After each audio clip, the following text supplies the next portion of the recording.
Meus pais tentaram passar a perna na minha madrasta que estava no hospital, e isso se voltou contra deles, destruindo nossa família. Minha madrasta, Linda, basicamente me criou, não de uma forma figurativa, mas de uma forma literal de aparecer todo santo dia e garantir que eu tivesse o que precisava. Minha mãe biológica me amava do jeito dela, mas era inconstante. Em algumas semanas ela estava totalmente presente. Em outras semanas ela desaparecia em seus próprios problemas, e eu simplesmente tinha que me virar. Meu pai não era muito melhor antes da Linda. Ele estava falido, instável, morando em um motel quando se conheceram, e minha mãe estava fazendo tudo o que podia para mantê-lo longe de mim por puro rancor. Linda mudou tudo isso. Foi ela quem fez meus pais conversarem como adultos. Ela negociou um cronograma de visitas quando nenhum deles podia pagar um advogado. Ela garantiu que meu pai realmente enviasse dinheiro toda semana. E embora nada disso fosse responsabilidade dela, ela nunca reclamou, nenhuma vez sequer. Ela simplesmente fez isso porque achava que era a coisa certa pra mim. Ela até montou um quarto pra mim na casa deles, não um quarto de hóspedes com uma cama improvisada, um quarto de verdade decorado do jeito que eu gostava, porque ela dizia que toda criança merece um espaço que pareça seu. Minha situação em casa na época era instável, apartamentos diferentes, pessoas diferentes entrando e saindo. A vida da minha mãe estava em constante mudança. Linda viu isso e discretamente consertou a situação sem fazer alarde. Quando minhas meias irmãs nasceram alguns anos depois, nada mudou. Linda nunca me fez sentir como alguém de fora ou como se eu importasse menos. Ela tratou nós três exatamente da mesma forma, mesmas regras, mesmo amor, mesmas expectativas. Esse tipo de consistência é raro, e eu não dei valor ao quão raro era até ficar mais velho. Quando eu tinha 16 anos, Linda ganhou um grande processo contra uma companhia aérea. O acordo foi de mais de $1 milhão.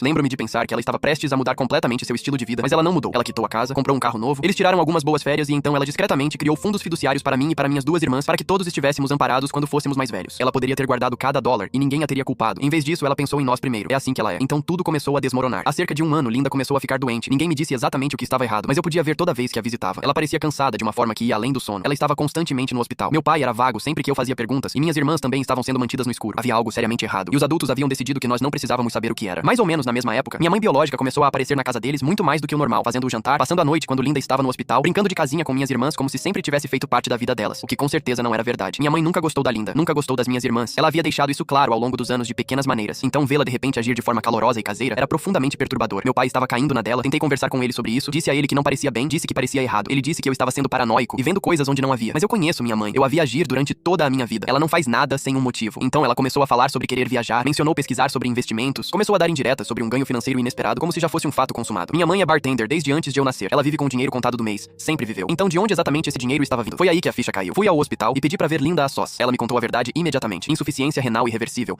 Ela tinha talvez mais alguns meses de vida e já estava em transição para cuidados paliativos. Absorvi isso por um segundo e então contei tudo a ela. O que minha mãe andava fazendo na casa, como meu pai estava agindo, as coisas que minha mãe estava dizendo sobre dinheiro, tudo isso. Partiu meu coração contar a ela, mas ela merecia a verdade e eu não iria proteger as pessoas erradas. Nós dois choramos por um longo tempo. 2 dias depois, minha mãe apareceu na casa em total estado de colapso, gritando com meu pai, exigindo saber como Linda tinha descoberto. Eu dei um passo à frente e disse que tinha sido eu. Eu disse que se eles queriam fazer esse tipo de jogo, então teriam que lidar com as consequências. Minha mãe me deu um tapa. Então meu pai ficou ali parado e não disse nada, enquanto minha mãe, ainda furiosa, tomava a pior decisão da sua vida. Ela disse a verdade em voz alta na frente das minhas irmãs que ela nunca o amou. Ela estava fingindo o relacionamento inteiro para se aproximar o suficiente e ter acesso ao dinheiro da Linda quando ela partisse. Ela imaginou que ele herdaria tudo e se casaria com ele para ficar com o dinheiro. A sala ficou completamente em silêncio. Meu pai não se moveu, não falou, apenas ficou lá parado enquanto toda a sua vida desmoronava.